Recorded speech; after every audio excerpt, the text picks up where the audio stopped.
എല്ലാവർക്കും നമസ്കാരം. ഇന്ന് നമ്മൾ സംസാരിക്കാൻ പോകുന്നത് സമ്പത്തിനെ കുറിച്ചാണ്. സാധാരണ സമ്പത്ത് എന്ന് പറഞ്ഞു കഴിഞ്ഞാൽ എല്ലാവരുടെയും മനസ്സിലേക്ക് വരിക കാശായിരിക്കും, അല്ലേ? ക്യാഷ് ഉണ്ടെങ്കിൽ അവർ സമ്പന്നരാണ് എന്നുള്ളൊരു ചിന്തയാണുള്ളത്. വലിയ വീട്, കുറേ കാറുകൾ, അതൊക്കെ ആയിരിക്കും സമ്പന്നത എന്ന് പറഞ്ഞു കഴിഞ്ഞാൽ നമ്മുടെ മനസ്സിലേക്ക് ആദ്യം വരിക. പക്ഷെ അത് മാത്രമാണോ സമ്പത്ത്? അത് മാത്രമല്ല എന്നുള്ളതാണ് സത്യം. നമ്മുടെ കയ്യിൽ നിറയെ പൈസയുണ്ട്, ബാങ്കിൽ ഇഷ്ടം പോലെ അക്കൗണ്ടിൽ പൈസയുണ്ട്. പക്ഷേ നമ്മൾ ഈ പൈസയൊക്കെ മാക്സിമം യൂസ് ചെയ്യുന്നത് ഹോസ്പിറ്റൽ ബില്ല് കെട്ടാനാണ് എന്ന് വിചാരിക്കൂ. അങ്ങനെയാണെങ്കിൽ സത്യത്തിൽ നമ്മൾ സമ്പന്നനാണ് എന്ന് പറയാൻ കഴിയുമോ? അപ്പോൾ ശരിക്കും പറഞ്ഞു കഴിഞ്ഞാൽ യഥാർത്ഥ സമ്പത്ത് എന്ന് പറഞ്ഞു കഴിഞ്ഞാൽ നമ്മുടെ ആരോഗ്യമാണ്. ആരോഗ്യം ഇല്ലെങ്കിൽ നമുക്ക് എത്ര ക്യാഷ് ഉണ്ടായിട്ടും കാര്യമില്ല. നമ്മൾ ക്യാഷ് കൊണ്ടുപോയിട്ട് ഇങ്ങനെ ഹോസ്പിറ്റൽ ബില്ല് അടച്ചുകൊണ്ടിരിക്കുകയാണെങ്കിൽ നമുക്ക് ഇഷ്ടമുള്ളൊരു കാര്യം ചെയ്യാൻ ഒന്നിനും സാധിക്കുന്നില്ല. നമ്മുടെ ഇഷ്ടത്തിനനുസരിച്ച്, മനസ്സിലെ ആഗ്രഹങ്ങൾക്കനുസരിച്ച് നമ്മുടെ ബോഡി മൂവ് ചെയ്യുന്നില്ല.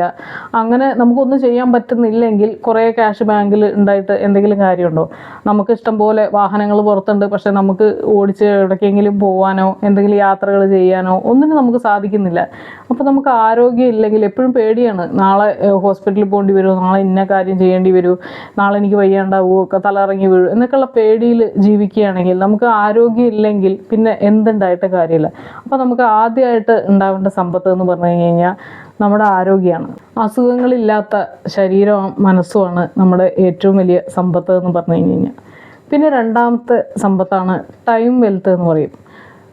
നമുക്ക് സമയമില്ല ഒന്നിനും. നമ്മൾ ഒരുപാട് സമ്പാദിക്കുന്നുണ്ട്. രാവിലെ എഴുന്നേറ്റ് കഴിഞ്ഞാൽ പിന്നെ നമ്മൾ അങ്ങ് പാതിരാത്രി വരെ നമ്മളിങ്ങനെ സ്ട്രഗിൾ ചെയ്തുകൊണ്ടിരിക്കുകയാണ്. നമ്മൾ ഒരുപാട് കാര്യങ്ങൾ ചെയ്യണം. നമ്മളാകെ ബിസിയാണ്. നമ്മൾ ഒരുപാട് പൈസ ഉണ്ടാക്കുന്നുണ്ട്, പക്ഷെ നമുക്ക് ഇഷ്ടമുള്ള കാര്യങ്ങൾ ചെയ്യാനൊന്നും സമയമില്ല. നമുക്ക് ഫാമിലിയുടെ കൂടെ ടൈം സ്പെൻഡ് ചെയ്യാൻ കഴിയുന്നില്ല. നമുക്ക് ഇഷ്ടമുള്ള കുറേ ഹോബീസൊക്കെ ഉണ്ടായിരിക്കും. ചിലപ്പോൾ ചിലർക്ക് ചുമ്മാ സോഫയിൽ കിടന്ന് കുറേ നേരം TV കാണണമെന്നായിരിക്കും. ഇഷ്ടമുള്ള ഭക്ഷണം കഴിച്ച് വീട്ടിൽ ചുമ്മാ ഇരിക്കണം, നമ്മുടെ ഗാർഡനിൽ പോയിരിക്കണം എന്നായിരിക്കും. അങ്ങനെയൊക്കെയുള്ള ഒരുപാട് കാര്യങ്ങൾ, ഒരുപാട് ഇഷ്ടങ്ങളുണ്ടായിരിക്കും, പക്ഷെ അതൊന്നും ചെയ്യാനുള്ള സമയമില്ല. Freedom to control your time. നമുക്ക് നമ്മുടെ സമയത്തെ നിയന്ത്രിക്കാനുള്ളൊരു സ്വാതന്ത്ര്യം എപ്പോഴാണോ ഉണ്ടാകുന്നത് അപ്പോഴാണ് നമ്മൾ യഥാർത്ഥത്തിൽ സമ്പന്നനാകുന്നത്. ചില കാര്യങ്ങൾ വേണ്ടാന്ന് വെക്കാനും നമുക്ക് ചോയ്സ് ഉണ്ടായിരിക്കണം. അത് വേണ്ട എന്ന് തീരുമാനിക്കാനും, ഈ സമയത്ത് എനിക്ക് ഇന്നത് ചെയ്യണം അല്ലെങ്കിൽ ഈ സമയത്ത് എനിക്ക് വെറുതെ ഇരിക്കണം എന്നൊക്കെയുള്ള ഒരു കൺട്രോൾ നിങ്ങൾക്ക് ഉണ്ടെങ്കിൽ, നിങ്ങൾക്ക് നിങ്ങളുടെ സമയത്തെ കൺട്രോൾ ചെയ്യാൻ പറ്റുന്നുണ്ടെങ്കിൽ അപ്പോഴാണ് നമ്മൾ യഥാർത്ഥത്തിൽ സമ്പന്നനാകുന്നത്.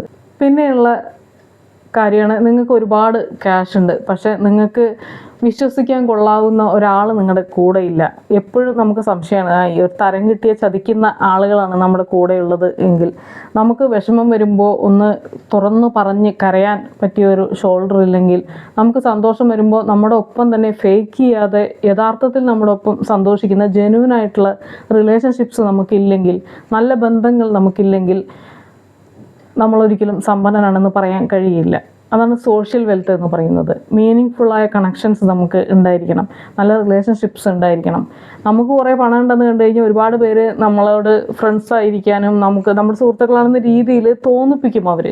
നമ്മുടെ കയ്യിൽ എന്തെങ്കിലും നമ്മൾ ദരിദ്രനായി മാറുകയാണെങ്കിൽ, കുറച്ച് പൈസയ്ക്ക് നഷ്ടം വരികയാണെങ്കിൽ ഈ സുഹൃത്തുക്കളെ ഒന്നും നമുക്ക് കാണാൻ കഴിയില്ല. കാരണം അതൊക്കെ ഫേക്ക് ഫ്രണ്ട്ഷിപ്സ് ആയിരുന്നു. അപ്പോൾ നമ്മൾ ദരിദ്രനാണെങ്കിലും സമ്പന്നനാണെങ്കിലും നമ്മുടെ അക്കൗണ്ട് നോക്കാതെ, നമ്മുടെ കയ്യിൽ എത്ര ക്യാഷ് ഉണ്ട് എന്ന് ചിന്തിക്കാതെ, നമ്മുടെ കൂടെ നിൽക്കുന്ന, നമ്മുടെ സുഖത്തിലും ദുഃഖത്തിലും ഒക്കെ നമ്മളെ വിശ്വസിച്ച് നമുക്ക് വിശ്വസിക്കാൻ കൊള്ളാവുന്ന ആളുകൾ നമ്മുടെ കൂടെ ഉണ്ടെങ്കിൽ തീർച്ചയായും അതാണ് യഥാർത്ഥ സമ്പത്ത് എന്ന് പറയുന്നത്. പിന്നെയുള്ളതാണ് മെൻ്റൽ വെൽത്ത് അല്ലെങ്കിൽ ഇമോഷണൽ വെൽത്ത് എന്ന് പറയും. നമ്മളെന്നും ഇങ്ങനെ സോഷ്യൽ മീഡിയയിൽ ഒരുപാട് കാര്യങ്ങൾ, അറിവുള്ള കാര്യങ്ങളാണ് കാണുന്നത്, ബുദ്ധിക്ക് ഉള്ള കാര്യങ്ങളാണ് കാണുന്നത് എന്നുള്ളതൊക്കെ പറഞ്ഞാലും ഒരുപാട് അറിവുകളും കൊണ്ട് നിറയുകയാണ് നമ്മുടെ ബ്രെയിൻ, ഒരുപാട് ഇൻഫർമേഷൻസ് കൊണ്ട്. പക്ഷെ അപ്പോൾ അതൊന്നും നമുക്കിങ്ങനെ കണ്ട് സ്ക്രോൾ ചെയ്ത് പോകുന്നു എന്നല്ലാതെ നമുക്കത് പ്രോസസ്സ് ചെയ്യാനോ നമ്മുടെ ലൈഫിൽ അപ്ലൈ ചെയ്യാനോ ഒന്നും കഴിയുന്നുണ്ടായിരിക്കില്ല. അങ്ങനെ മൊത്തം നമ്മൾ ഒരു മെസ്സായിട്ടായിരിക്കും നമ്മുടെ ഉള്ളിൽ ചിന്തകൾ ഉണ്ടായിരിക്കുക, ഒരു ക്ലാരിറ്റി ഉണ്ടായിരിക്കില്ല. അങ്ങനെയുള്ള ഒരു അവസ്ഥയിലായിരിക്കും നമ്മൾ ഉണ്ടായിരിക്കുക. അപ്പോൾ നമുക്ക് ഇമോഷണലി മെൻ്റലി ഒരു ക്ലാരിറ്റി ഇല്ലാതെ ചുമ്മാ എന്തൊക്കെയോ കുറേ കണ്ടുകൊണ്ടിരിക്കുന്നു, എന്തൊക്കെയോ ഇൻഫർമേഷൻസ്, ആവശ്യമുള്ളതും ആവശ്യമില്ലാത്തതുമായ ഒരുപാട് കാര്യങ്ങൾ നമ്മുടെ ബ്രെയിനിൽ സ്റ്റോർ ആയിക്കൊണ്ടിരിക്കുന്നു. അങ്ങനെയുള്ള ഒരു അവസ്ഥയാണെങ്കിൽ നമുക്ക് സ്ട്രെസ് എങ്ങനെ മാനേജ് ചെയ്യണം എന്നറിയില്ല, ഒരു റിലേഷൻഷിപ്പ് എങ്ങനെ കൊണ്ടുപോകണം എന്നറിയില്ല, ഓരോ കാര്യങ്ങൾ വരുമ്പോൾ എങ്ങനെ പ്രതികരിക്കണം എന്നറിയില്ല. അങ്ങനെ ഒരു അവസ്ഥയിലൂടെയാണ് നിങ്ങൾ പോകുന്നതെങ്കിൽ നമ്മുടെ കയ്യിൽ എത്ര ക്യാഷ് ഉണ്ടായിട്ടും കാര്യമില്ല. നമുക്കിതൊന്നും മാനേജ് ചെയ്യാൻ അറിയില്ലെങ്കിൽ തീർച്ചയായും നമ്മൾ പരാജയപ്പെട്ടു പോയേക്കാം. കണ്ടില്ല, ഒരുപാട് സമ്പന്നനായ കോടീശ്വരന്മാരായ ആളുകളൊക്കെ ഒരു ചെറിയ പ്രശ്നം വരുമ്പോഴേക്കും ആത്മഹത്യ ചെയ്യുകയാണ്, അല്ലെങ്കിൽ അവർ മെൻ്റലി ഇല്ലാവുകയാണ്. അവർക്ക് സ്ട്രെസ് മാനേജ് ചെയ്യാൻ കഴിയുന്നില്ല. അപ്പോൾ നമ്മൾ എത്ര സമ്പന്നനാണെന്ന് പറഞ്ഞിട്ട് കാര്യമുണ്ടോ?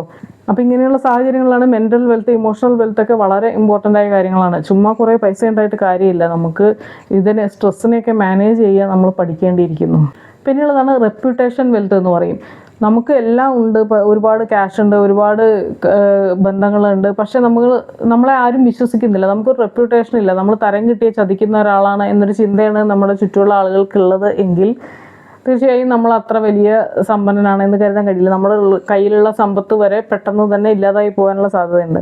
നമ്മൾക്ക് ക്യാഷ് ഉണ്ട് എന്നുള്ളതിനേക്കാൾ നമുക്ക് കൂടുതൽ ഓപ്പർച്യൂണിറ്റിയുടെ ഡോർസ് തുറക്കുക നമ്മൾ ട്രസ്റ്റ് വർത്തി ആകുമ്പോഴാണ്. വിശ്വസിക്കാൻ കൊള്ളാവുന്ന ഒരാളാണ് എന്നൊരു ഇമേജ് നിങ്ങൾക്ക് പുറത്തുണ്ടെങ്കിൽ നിങ്ങൾ കാശുള്ള ഒരാളാണ് എന്നുള്ളതിനേക്കാൾ കൂടുതലായിട്ട് നിങ്ങൾക്ക് കൂടുതൽ അവസരങ്ങൾ കിട്ടും. അപ്പോൾ ഒരാൾ പൈസയുടെ കാര്യത്തിൽ റിച്ച് ആണെങ്കിലും ബാക്കി റിലേഷൻഷിപ്പിൻ്റെ കാര്യത്തിൽ, റെപ്യൂട്ടേഷൻ്റെ കാര്യത്തിൽ ഒക്കെ, ടൈമിൻ്റെ കാര്യത്തിലൊക്കെ നമ്മൾ പോറായിരിക്കുകയാണെങ്കിൽ തീർച്ചയായും യഥാർത്ഥത്തിൽ നമ്മൾ സമ്പന്നനാണ് എന്ന് പറയാൻ കഴിയുകയില്ല. പിന്നെ ലാസ്റ്റ് ഉള്ളതാണ് ഫിനാൻഷ്യൽ വെൽത്ത് എന്ന് പറയുന്നത്. തീർച്ചയായും നമ്മുടെ കയ്യിൽ ക്യാഷ് ഉണ്ടെങ്കിൽ നമ്മുടെ ജീവിതം കുറേ ഈസി ആയിരിക്കും. നമുക്ക് ഈ പറഞ്ഞ ബാക്കിയുള്ള വെൽത്തുകളൊക്കെ ഒരു പരിധി വരെ അതിൻ്റെ പ്രശ്നങ്ങളെയൊക്കെ സോൾവ് ചെയ്യാൻ നമ്മുടെ കയ്യിൽ ക്യാഷ് ഉണ്ടെങ്കിൽ നമുക്ക് സാധിക്കും. നമുക്ക് സമാധാനമായി ഉറങ്ങാൻ കഴിയും. നാളെ എന്ത് ചെയ്യും, നാളെ എങ്ങനെ ഭക്ഷണം കഴിക്കും, അല്ലെങ്കിൽ നാളത്തെ ചിലവ് എങ്ങനെ നടന്നു പോകും എന്നുള്ള ആ ഒരു ആശങ്കയോടെ ജീവിക്കേണ്ട ഒരു സാഹചര്യം ഉണ്ടാവില്ല. നമ്മൾ ഓൾറെഡി കുറേ സമ്പാദിച്ച് വെച്ചിട്ടുണ്ടെങ്കിൽ ഫ്രീഡം ഓഫ് ചോയ്സ് ഉണ്ടാവും. നമുക്ക് തീരുമാനങ്ങൾ എടുക്കാൻ കഴിയും. അതുപോലെ തന്നെ ഒരു കംഫർട്ട് ഉണ്ടാവും. സന്തോഷത്തോടെയും സമാധാനത്തോടെയും ജീവിക്കാൻ കഴിയും. ആങ്സൈറ്റി ഇല്ലാതെ ജീവിക്കാൻ കഴിയും. ഒരു സെക്യൂരിറ്റി ഉണ്ടായിരിക്കും. നമ്മുടെ കയ്യിൽ പൈസ ഉണ്ടെങ്കിൽ, നമ്മുടെ ബാങ്കിൽ